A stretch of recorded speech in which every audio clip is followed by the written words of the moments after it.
Sal Pal Friday, 97.3 ESPN. National correspondent Sal Paolantonio. He will be a part of the Sunday NFL Countdown at Eagles-Vikings, 425, South Philadelphia. Big game, Sal Pal Friday, brought to you by Dunkin' Donuts, right here on the Boardwalk Honda Hotline.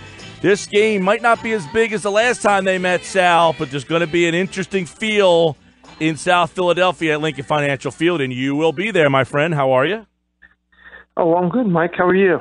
Doing great, man, and looking forward to the game this weekend, a rematch of the NFC Championship game. But these two teams at the quarter pole, a lot different than the teams we saw back in January. And I got to ask you, what's more concerning as we're at the quarter pole here? The way the Eagles are playing offense, it can't score, or the way the Eagles are playing defense, it can't stop? Yeah, I think it's the offense. I'm just sort of waiting for them to get out of their funk. Because the whole league is scoring. Right. Right now. There have been 288 touchdown passes thrown in the first 4 weeks, shattering the old record in the first 4 weeks of 205. So it's never been a better time to be a quarterback, never better time to be a wide receiver. And the Eagles are just not reaping the benefits of that. They're just, the way they're calling the defensive penalties has created a wide open game, and the Eagles are down a full touchdown from 27 points a game to 20 points a game scoring. So if they stay healthy and become more healthy, I think they will start reaping the benefits of that and playing better offensively and being more productive. I think that will happen for sure. All right, we got the Eagles offense, Sal, up against this Vikings defense, which last year this Vikings defense was great. It has not been great. So what is your key matchup to watch from the Eagles offense up against this struggling Vikings defense? Well, I think it's got to be Alshon Jeffrey and Xavier Rhodes.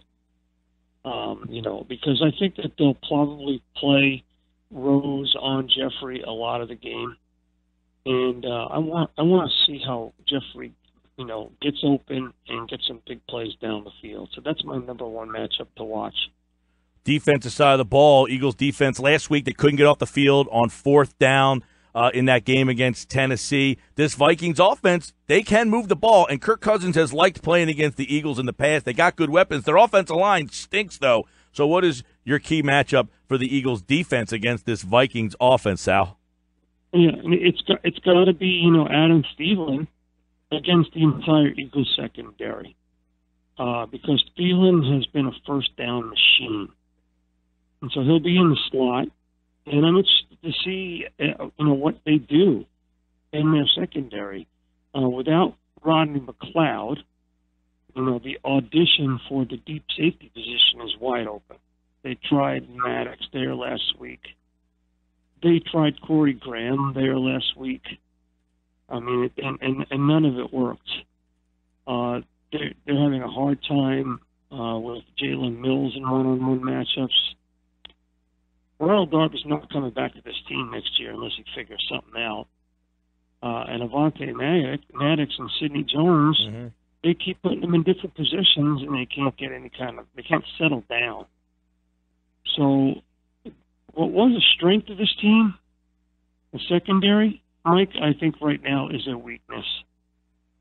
Real quick on the Eagles defense, the pass rush, is it not the same? Is it not getting there? I mean, is there some talk about what's going on with that pass rush? Well, the Titans did a good job of shutting them down. Yeah. I think the pass rush will come alive. This is a weak offensive line. They're coming in banged up. I think the pass rush will be much more effective this week. All right. The Vikings are a one-dimensional team offensively. Kirk Cousins leads the NFL in completions and in pass attempts. They are last in the league in running the football. Their number one running back's got hamstring injuries, Dalvin Cook. Yep. The Eagles will make them one-dimensional, and then they'll come after Kirk Cousins in this game. I anticipate that the defense will also get better this week. And they're at home, which has been a big story. The splits at home and the road. So I guess we're about to find out whether those splits hold true this week. I think they're going to hold true, Mike. I really do. All right. Who is an offensive player to watch on Sunday in this game? Because you look at this matchup, and both teams are very interesting. Diggs, Thielen, you mentioned, Cook, Jeffrey, Ertz. Who's the guy you got your eye on? Jay Ajayi. I want the Eagles to give Jay Ajayi 20 to 25 carries in this game. Now, I know he's got a crack in his back, but let me revise that. 18 to 20. Mm-hmm. I want to see what he's got. And they have to have more balance offensively. But let's see 30 to 35 rushing attempts in this game. Yeah, last week up 17-3. That would have been a good time to maybe dial up a couple of more run plays. Yeah, that'd be a good time. All right, let's flip to the defensive side of the ball because I think there's a lot of picks on this side as well as who's a guy that you got your eye on the defensive side of the ball against these two offenses, which you just said. The Eagles are struggling. The Vikings got a lot of firepower. So who's the guy on defense that you got your eye on? Mike, let me give you a number that I think is really important that your listeners should remember and you should remember. And we go through this on the NFL Matchup Show this week with Matt Bowen and Greg Cosell. And people should watch the show. You can follow me on Sal Pao, ESPN on Instagram, and the NFL Matchup Show at NFL Matchup on Twitter. But Greg Cosell and Matt Bowen break down a really interesting, detailed aspect of the Eagles' defense. The Eagles' defense on third down only, run what's called a single high safety as a defensive schematic front, where they use single high safety 83% of the time on third down. It's a very, very high number of a tendency for any defense on any down. So when you have one safety back there by himself, that guy better be good. Mm-hmm. He better know what he's doing. And that guy used to be Rodney McLeod. And last week, without McLeod, a lot of it was Avonte Maddox. Now, Avonte Maddox is a good, young, tough player at Pitt. But he's only 5'8". And he played corner in college at Pitt, outside corner. Didn't play a slot. Didn't play a safety. And he was lost out there. And then they went to zero safety coverage on 4th and goal. And they had Avonte Maddox, 5'8", matched up against a first-round draft pick, Corey Davis, instead of putting Jalen Mills or Rasul Douglas on him on that 4th down. On the walk-off touchdown. No, it wasn't 4th down. It was 2nd down. Yep. Excuse me, apologize. But nevertheless, the game winner, the walk-off touchdown pass. They had Avonte Maddox on him. Too short, too small. Yeah. When you have zero safety coverage, you should have slid Mills over to Corey Davis. Wide open.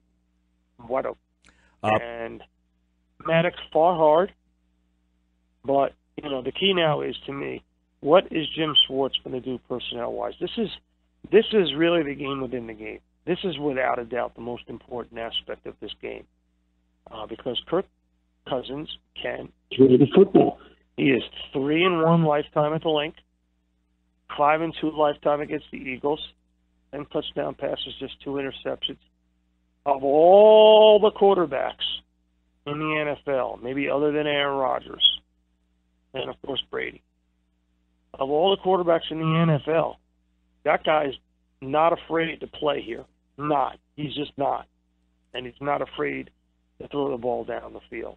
So who they're playing single high safety this week, in my view, and the rest of the season, is the most critical decision that Jim Schwartz will make the entire 2018 season. Very good. And by the way, I wake up Sunday morning, Instagram at Sal Pao to ESPN to get my Sal Pao on Instagram. Make sure you give him the follow out there. Score a medium hot ice, Dunkin' Donuts coffee, $1 every Eagles game day like this Sunday. So let's get Sal Pao's 3 keys to this Eagles-Vikings matchup. Yeah, Mike, it's funny. At Sal Pao ESPN Instagram, I often report at like 7 in the morning what's going on at the link before I ever put it on SportsCenter or on NFL Countdown. I see it. And so also typically we'll get the Doug Peterson text message early in the morning, I guess. Yes, you get the Doug texts me first thing in the morning, and I put it on Instagram first thing in the morning. So if you're not at home and don't have your TV on and you don't have, 97.5 on. I don't know why you wouldn't, but if you don't, pop on Instagram if you're in church and you want to watch it on, you'll see it. And I always give it away. So, I think the keys of the game are real simple. Run the ball and control the clock and control field position. Don't turn the ball over. I know that's 4 keys, but I think this game is in the hands of the offense. Control the tempo and the field position of this football game. All right, let's get Sal Pal's official pick before we let him run out the door. I know you're thinking about your route over to Betsy Ross to get that Dunkin' Donuts, but I got to get the pick first. Yeah, I'm going to say Eagles 24, Vikings 20. 24-20, entertaining game. Sal Paolantonio, the matchup show. And don't forget, Sunday NFL Countdown. You'll see his reporting from Lincoln Financial Field on the Eagles and the Vikings. Sal, we always appreciate it, my man. Okay, Mike.